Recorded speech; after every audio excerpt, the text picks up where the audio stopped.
अस्सलाम वालेकुम students, today the class first year और आज हमारा जो है क्वेश्चंस और आंसर्स का डे है और सब्जेक्ट बायोलॉजी आप मुर्तज़ा अब्बास। सही है। और हमने जो है ना लास्ट में प्रीवियस जो टॉपिक्स जो भी पढ़े थे उसके बारे में क्वेश्चनिंग्स हुई है, कुछ क्वेश्चंस हैं उनके मैं आंसरिंग करूँगा आज।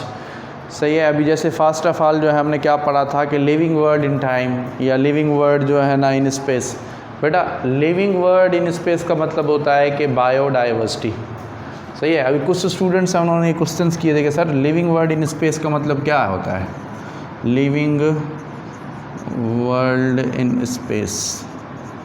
अब बेटा लिविंग वर्ड इन स्पेस का मतलब होता है बायोडाइवर्सिटी। अब बायोडाइवर्सिटी क्या होती है? डाइवर्सिटी का मतलब होता है different variety of an organism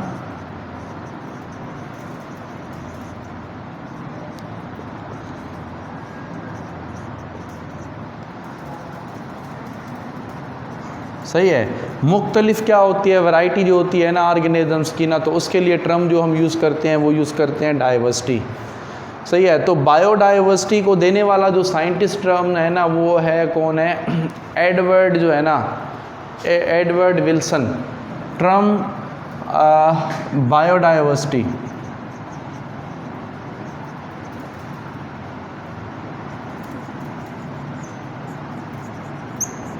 posed जो है ना बाय एडवर्ड विल्सन।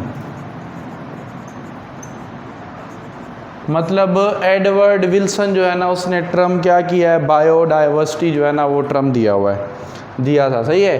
अब लिविंग वर्ड इन स्पेस देखें, मैंने आपको पहले ही बताया था कि फर्स्ट जो लाइफ जो थी ना वो सिंपल थी, यूनिसेलुलर थी, मतलब एक सेल पर मुश्तमिल थी। सही है बेटा। उसमें क्या हुआ, उसके जेनेटिक मटेरियल में जब चेंजिंग आई। जेनेटिक मटेरियल क्या होता है?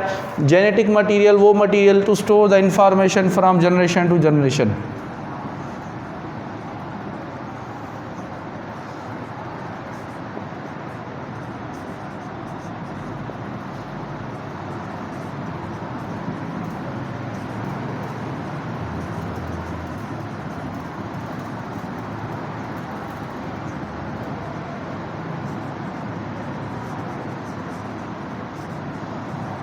सही है। अभी वो मटेरियल जो क्या करता है, जो इन्फॉर्मेशन को स्टोर करता है जनरेशन जो है ना आफ्टर जनरेशन या जनरेशन टू जनरेशन, तो वो जो होता है ना जेनेटिक मटेरियल। और जो जेनेटिक मटेरियल या डीएनए की बात है। सही है। अब फर्स्ट जो लाइफ जो थी ना उसके अंदर उसका जो जेनेटिक मटेरियल था जो था ना उसके अंदर क्या हुई, चेंजिंग आई। अब उसके जेनेटिक मटेरियल में चेंजिंग आने की वजह से क्या हुआ, जेनेटिक मटेरियल या उसका जो आरएनए या उसका डीएनए जो था उसके अंदर चेंजिंग आने की वजह से वो जो है ना डिफरेंट वैरायटी जो है ना ऑर्गेनिजम्स की वो बनी। मतलब मुख्तलिफ वैरायटी जो है ना वो इवोल्व हुई। थोड़ा सही है, जब उसके जेनेटिक मटेरियल में आया। और फर्स्ट जो लाइफ जो थी ना वो इंडिपेंडेंट थी। क्या थी वो? इंडिपेंडेंट थी। मतलब वो खुद ब खुद जो है ना अपने जो है ना किसी पर डिपेंड नहीं करते थे। मगर वो जो क्या हुए, जो इंडिपेंडेंस में फेल हो गए, जो मतलब कह सकते हैं कि जो नाकाम हो गए कि वो जो है ना आज़ादाना ज़िंदगी नहीं गुजार सकते, तो उन्होंने कुछ एसोसिएशन बनाना शुरू की। सही है ना। तो उसको कहते हैं सिम्बायोसिस। ये भी मैंने आपको टर्म बताया था। और सिम्बायोसिस जो होता है ना एक्चुअली एसोसिएशन होती है of to living organism.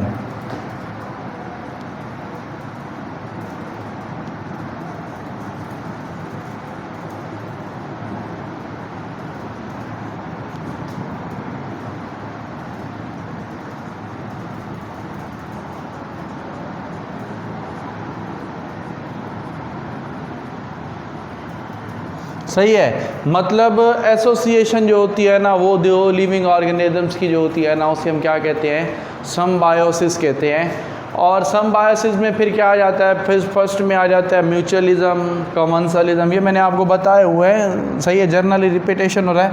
Mutualism, commensalism, फिर क्या होता है, फिर होता है पैरासिटिज्म।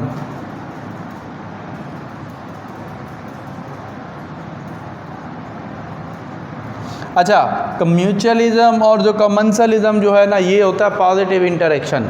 इसको मैंने आपको बताया भी था कि ये जो होता है, ये होता है पॉजिटिव इंटरेक्शन।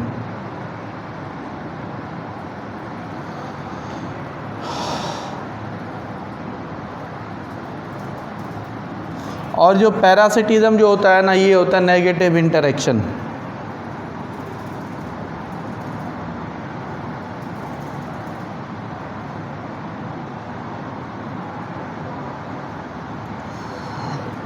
समझ रहे हैं?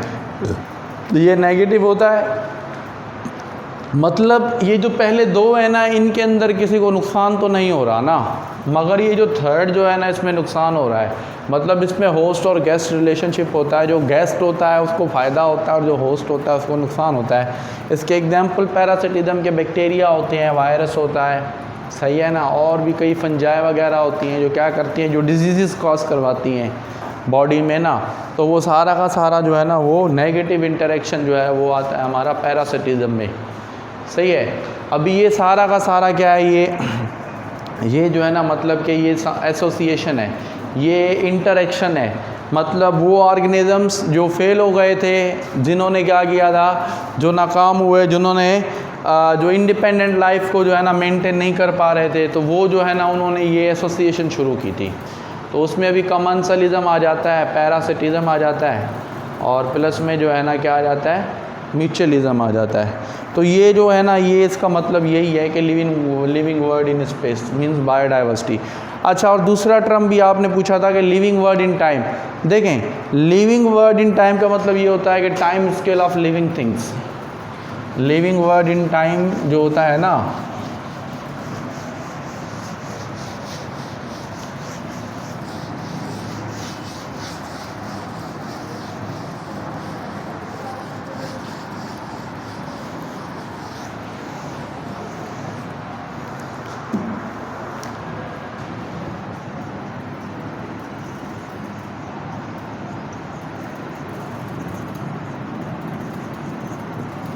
अभी living word in time means the time scale of living things. Time scale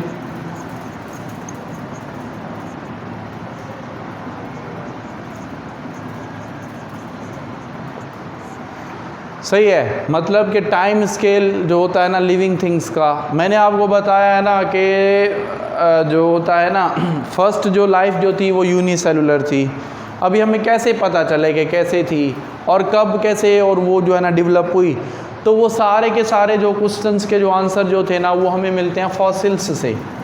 fossils मैंने आपको बताया है ना, फॉसिल्स क्या होते हैं, जो एंशिएंट्स मतलब जो कदीमी ऑर्गेनिज्म थे, जो कदीमी दौर में रहते थे, मगर अभी उनके रिमेन्स बचे हैं, वो किसी भी डिज़ास्टर्स वगैरह की वजह से ख़त्म हो गए, सही है ना। अभी उनके जो रिमेन्स जो बचे हुए हैं, उनकी हड्डियाँ हो गई या उनके कुछ ऐसी स्ट्रक्चर्स हो गई जो हमें ज़मीन में से मिलती है ना, तो वो हम उसे फॉसिल्स कहते हैं, सही है ना। जो 100 सालों 100 सालों बाद जो है ना, वो हमें जो है ना एक बचे खुचे हुए हिस्से की फॉर्म में मिलती है, तो वो जो है ना हमें क्या कहलाते हैं, उसे हम फॉसिल्स कहते हैं। फॉसिल्स का एक्चुअली मतलब होता है to dug out. To dug out means जो है ना किसी चीज़ को खोद कर निकालना, सही है। तो वो जो होते हैं ना फॉसिल्स होते हैं। तो हम क्या करते हैं, हम जो है ना फॉसिल्स की बुनियाद पर जो है ना हम क्वेश्चंस के आंसर्स देते हैं। जैसे ज़िंदगी जो है ना, वो लाइफ कैसे इवोल्व हुई, सही है, या पहली जो लाइफ थी वो कैसे आई, सही है ना, और मौजूदा जो ऑर्गेनिजम्स जो है ना वो कैसे इवोल्व हुए हैं। तो वो सारे के सारे आंसर्स जो है ना हमें किससे मिलते हैं, फॉसिल से मिलते हैं। और मैंने आपको जियोलॉजिकल टाइम टेबल भी बताया था कि जियोलॉजिकल जो टाइम टेबल होता है ना, उसके अंदर क्या होती हैं, उसके अंदर जो है ना ये टेबल से बना हुआ है। इस टेबल में आपको 3 चीज़ें बताएंगे, सही है। कौन कौन सी, एक तो बताते हैं ओरिजिन क्या है, मैंने आपको बताया ऐसे डायग्राम बनी हुई है, ये बताता है ओरिजिन, सही है, हमेशा उसकी शुरुआत बताता है। और सेकंड में जो है ना उसका क्या बताता है, एज। एज का मतलब होता है डोमिनेंसी, सही है। और थर्ड जो होता है ना वो होता है इसका डिक्लाइन। डिक्लाइन जो होता है ना वो होता है उसका ज़वाल, मतलब कब जो है ना उसका ज़वाल आया। तो ये ओरिजिन, एज और फिर थर्ड में क्या है, डिक्लाइन। एज मतलब उसकी डोमिनेंसी, मतलब वो डोमिनेंट था, समझ रहे हैं ना, तो वो क्या है, वो उसकी एज है। तो डोमिनेंसी जो होती है ना, वो उसकी एज को शो करती है, मतलब वो कि दुनिया ज़मीन पर वो फैले हुए थे। सही है। आप ऐसे ही जो है ना जो है अगर देखेंगे ना, हमेशा एवोल्यूशन, पूरी की पूरी बायोलॉजी जो है ना वो एवोल्यूशन पर मुश्तमिल है। एवोल्यूशन मैंने आपको बताया भी है कि ग्रेजुअली मॉडिफिकेशन होती है, मतलब लीस्ट टू कॉम्प्लेक्सिटी होती है, हमेशा सादगी सी पेचीदगी की तरफ। देखें आप, अगर देखें प्लांट्स की हिस्ट्री देखेंगे तो प्लांट्स कहाँ से आए हैं, प्लांट्स पानी में से आए हैं। फर्स्ट जो लाइफ जो अरोज हुई है ना वो वाटर में हुई है, पहली ज़िंदगी। और ये भी बिलीव किया जाता है कि जो मौजूदा जो टेरेस्ट्रियल जो एनिमल्स जो भी है ना, ये सब के सब इनका जो एंसेस्टर जो था ना वो एक्वाटिक था। इनका एंसेस्टर क्या था, एक्वाटिक, मतलब वो पानी में रहने वाले थे। सही है। अभी जैसे अगर आप प्लांट्स की लेंगे तो प्लांट्स में फर्स्ट में क्या बताया था, मैंने आपको बताया था ग्रीन अलजी होती है। अभी ग्रीन अलजी में से फर्स्ट क्या आते हैं, ब्रायोफाइट्स।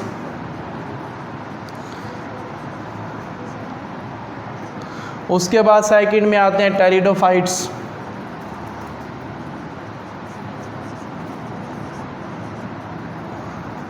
थर्ड में आते हैं जिम्नोस्पर्मा।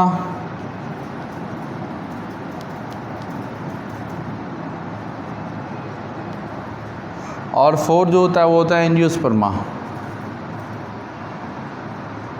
तो ये सारा का सारा ऐसे ही है। अगर आप जियोलॉजिकल टाइम टेबल में देखेंगे ना तो आपको यहाँ से पहले स्टार्टिंग होगी, अलजी नज़र आएगी।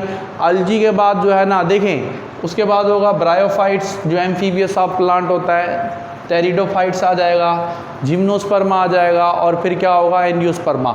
देखिए आप अगर जियोलॉजिकल टाइम टेबल को आप बुक में देख रहे हैं तो उसमें दो चीज़ें बता रहा है, एक तो एनिमल्स की एवोल्यूशन बता रहा है, दूसरी प्लांट्स की, मतलब कौन सा कब जो है ना वो इवोल्व हुआ और कौन सा कब जो है वो ख़त्म हुआ, समझ रहे हैं। तो वो सारा का सारा इसी में बता रहे हैं जियोलॉजिकल टाइम स्केल में। और मैंने आपको ये भी बताया था कि सबसे पहले म्यूटेशन होती है, म्यूटेशन के बाद एडाप्टेशन होता है, फिर क्या होता है, फिर एवोल्यूशन होती है। अभी कुछ स्टूडेंट्स ने ये भी पूछा सर म्यूटेशन क्या होता है। एक्चुअली म्यूटेशन जो होता है ना,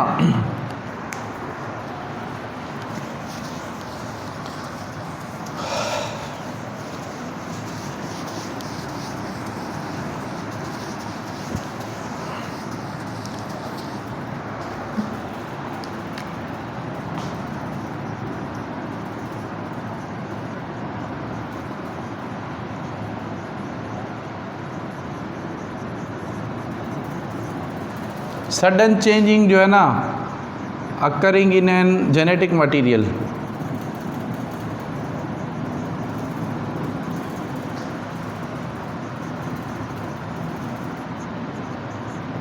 सही है, मतलब जेनेटिक मटेरियल में जो चेंजिंग आती है ना तो वो क्या होती है, वो होती है म्यूटेशन। उसके बाद सेकंड जो होती है ना वो होती है एडॉप्टेशन। एडॉप्टेशन क्या होता है, an animals adjust their surrounding.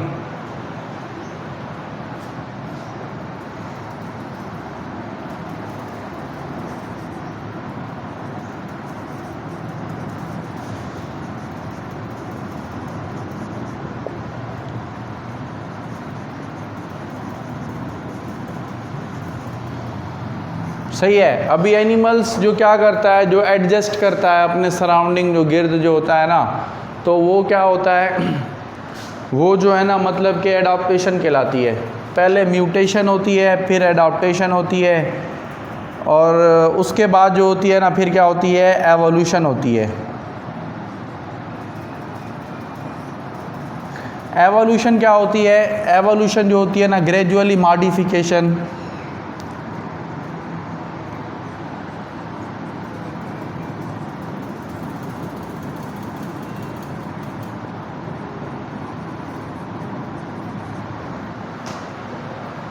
occurring in an organism।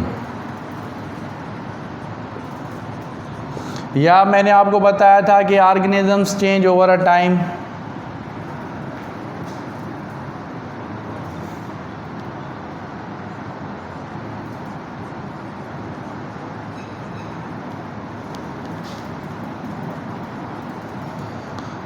सही है। ऑर्गेनिज्म जो होता है ना वो चेंज होता है वक्त के जो है ना लिहाज से, तो ये सारा का सारा जो है ना ये इसी में आता है।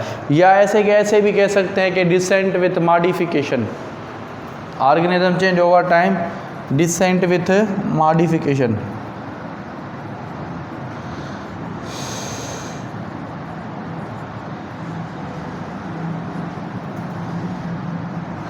डिसेंट जो है ना विथ मॉडिफिकेशन जो है ना वो भी क्या है, वो भी इसी में आता है।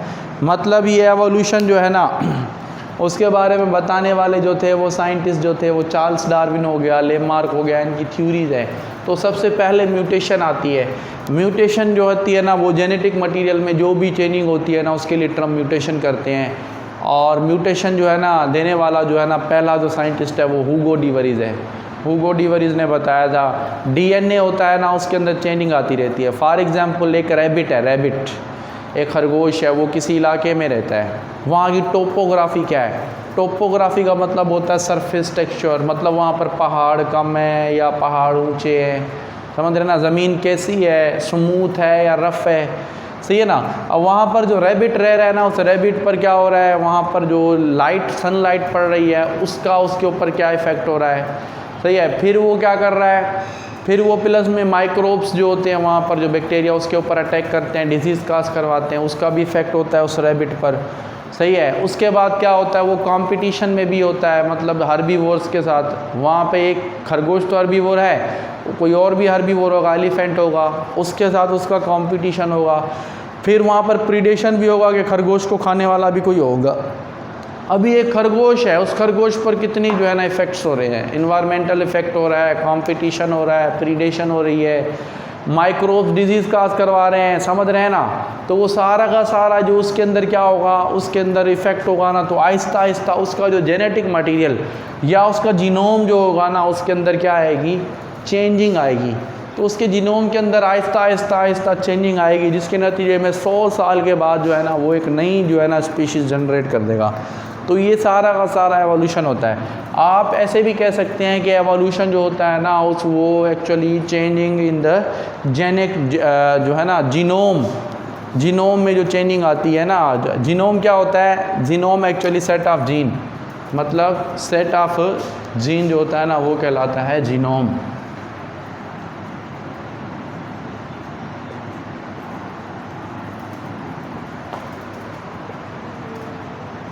तो सेट ऑफ जीन जो होता है ना वो जीनोम कहलाता है। और जीन जो है ना आपको बताया फंक्शनल यूनिट होता है किसका, डीएनए का, या ऐसा हिस्सा डीएनए का जिसके अंदर कोई ख़ास इंफॉर्मेशन हो, कोई स्पेसिफिक क्या हो, इंफॉर्मेशन हो ना, तो वो जो है ना वो क्या कहलाता है, वो जीन कहलाता है। जीन जो है एक ब्रॉड टर्म है, समझ रहे हैं ना, ये क्या है, ब्रॉड टर्म यूज़ करते हैं। अच्छा, उसके बाद अभी स्टूडेंट्स कह रहे हैं कि सर फाइलेटिक लाइनेज क्या होती है। बेटा फाइलेटिक लाइनेज एक्चुअली जो होती है ना ये एक आपको उर्दू में से कहते हैं शजर नसब जैसे होता है। और शजर नसब जो पीढ़ी होती है, समझ रहे हैं ना, जैसे हमारे आबा व अजदा हैं, जैसे चलते आ रहे हैं, एंसेस्टर टू डिसेंडेंट, सही है, ये एक चेन होती है, ये अनब्रोकन एक सीरीज़ होती है स्पीशीज़ की, सही है ना। जैसे एंसेस्टर टू डिसेंडेंट मतलब आबा व अजदा से लेकर ना आने वाली की जो नस्ल है ना उस तक जो भी हमारे परदादा थे, उनके दादा थे, समझ रहे हैं ना, तो ये सारा का सारा जो है ये फाइलेटिक लाइनेज कहलाती है। अगर फाइलेटिक लाइनेज में हमें मिसिंग लिंक मिल जाए ना तो हमें खुद ब खुद ही जो है ना ओरिजिन ऑफ लाइफ, सही है, ओरिजिन ऑफ लाइफ जो होता है ना उसके बारे में हमें पता चल जाएगा कि ओरिजिन ऑफ लाइफ कैसे होता है। तो ये सारा का सारा जो है ना ये फाइलेटिक लाइनेज होता है। फाइलेटिक लाइनेज जो होती है वो मतलब एंसेस्टर्स टू डिसेंडेंट होता है, मतलब जो क्या होता है कि आबा व अजदा से लेकर ना जो अभी वाली नस्ल तक जो भी है वो लिंक होता है वो फाइलेटिक लाइनेज कहलाता है, सही है। अच्छा, बायोलॉजिकल मेथड्स में भी कुछ क्वेश्चंस ये थे कि कुछ स्टूडेंट्स कह रहे थे कि सर इंडक्टिव और जो है ना डिडक्टिव रीजनिंग में क्या डिफरेंस होता है। बेटा मैंने आपको बताया हुआ है कि जो इंडक्टिव,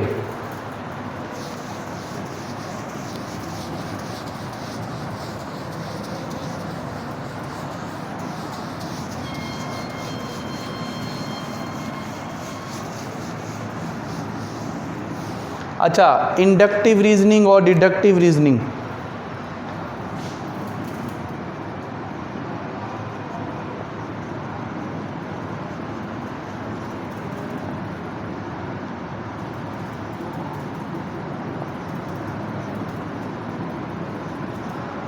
देखें इंडक्टिव जो होता है ना, वो भी मैंने आपको पहले ही बताया था कि इंडक्टिव का मतलब होता है स्पेसिफिक टू जर्नल। क्या होता है? स्पेसिफिक टू जर्नल, सही है। और जो डिडक्टिव होता है ना,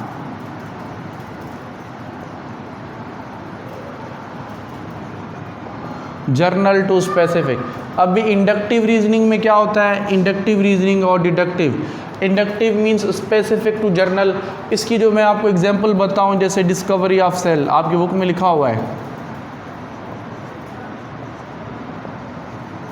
अभी सेल की डिस्कवरी जो है ना, वो इंडक्टिव रीजनिंग है। मतलब क्या होता है? Specific to general. अब स्पेसिफिक टू जर्नल कैसे? जैसे फॉर एग्जांपल रॉबर्ट हुक ने क्या किया है? सेल को डिस्कवर किया। अब सेल कब डिस्कवर हुआ? 1665 में। 1665 और 1663 में जो है ना, सेल जो है ना वो क्या हुआ है? डिस्कवर हुआ है। अब इस सेल डिस्कवर करने वाला कौन है? वो रॉबर्ट हुक है। तो ये स्पेसिफिक हो गया। क्या हो गया? स्पेसिफिक हो गया। अभी जर्नल कैसे होगा? अभी उसके बाद शील्डन शेवान, रोडोल्फ विर्कू, समझ रहे हैं, रॉबर्ट ब्राउन ने क्या किया? उसमें से जो है ना न्यूक्लियस को डिस्कवर कर दिया। रॉबर्ट ब्राउन ने क्या किया? उसमें से जो है ना न्यूक्लियस को डिस्कवर कर दिया। फिर शेल्डन और शेवान ने सेल थ्योरी दे दी, मतलब सेल का कॉन्सेप्ट बता दिया।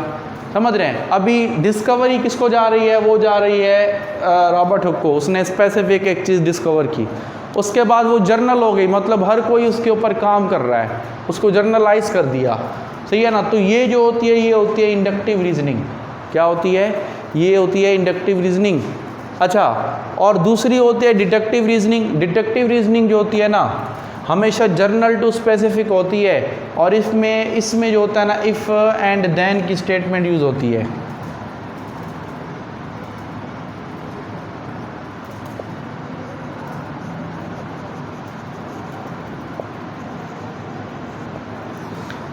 सही है। इसमें क्या होता है? इफ़ और देन की जो है ना स्टेटमेंट जो होती है वो हम यूज़ करते हैं। अब इफ़ और देन की स्टेटमेंट कैसे होती है? जैसे मैंने एग्जांपल बताया था, परिंदे हैं वो, उनमें ये कैपेबिलिटी होती है कि वो उड़ते हैं। परिंदे क्या करते हैं? वो उड़ते हैं। सही है। तो तोता भी एक परिंदा है, वो भी उड़ता है। तोता भी क्या है? एक परिंदा, तो वो भी उड़ता है, क्योंकि तोता भी एक परिंदा है और वो भी उड़ेगा क्योंकि वो भी परिंदा है। समझ रहे हैं ना? तो if all the birds having ability to fly, सब के सब जो बर्ड्स होते हैं ना, उनमें सलाहियत होती है उड़ने की। देन पैरोट्स जो है ना आल्सो हैव अ फ्लाई, तो पैरोट भी होगा ना, वो भी क्या करेगा? वो भी उड़ेगा। Because the parrot is also bird, क्योंकि पैरोट जो है ना वो भी क्या है? वो भी एक परिंदा है। समझ रहे हैं ना? तो पैरोट भी एक परिंदा है, तो वो भी क्या कर रहा है? वो भी उड़ रहा है। तो ऐसे ही जो है ना वो जर्नल टू स्पेसिफिक होता है। उसमें हम क्या करते हैं? इफ़ और देन की जो है ना स्टेटमेंट को हम यूज़ करते हैं। सही है। तो ये सारा का सारा इसी के रिलेटेड क्वेश्चन था, जो क्वेश्चंस जो है ना मुझसे स्टूडेंट्स ने किए हैं। सही है बेटा? अच्छा, अभी इम्यूनाइजेशन क्या होती है? ऐसे आज अभी जर्नली टर्म बता रहा हूँ, नेक्स्ट क्लास में जो है ना फिर applications of welfare for the Mankind. सही है। Application of biology for the welfare of Mankind, मतलब बायोलॉजी के इस्तेमाल इंसान ज़ात के भलाई के लिए, वो नेक्स्ट लेक्चर में होगा। बट जर्नली आज जैसे टर्म्स बता रहा हूँ। Immunization, what is the immunization? Immunization क्या होता है? A process in which activate और stimulate the immune system.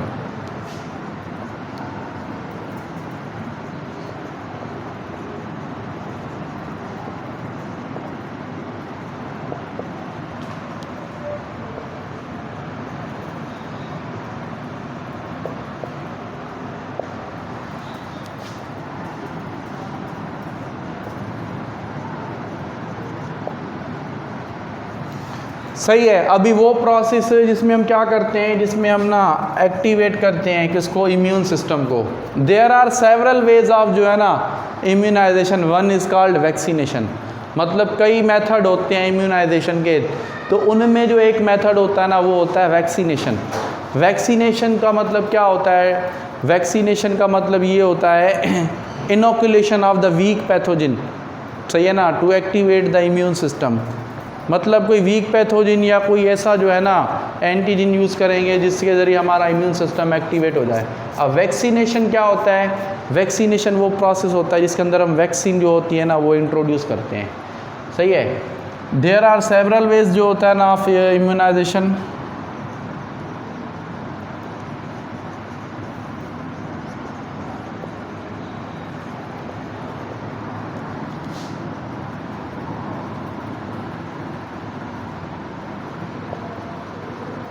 One is called vaccination.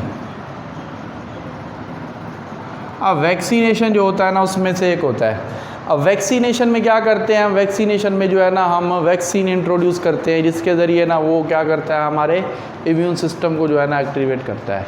अभी आपको जो भी क्वेश्चंस हो, जो भी डिफ़िकल्टी हो, अभी समझ में नहीं आया तो आप कमेंट्स बॉक्स में इंट्रोड्यूस करें।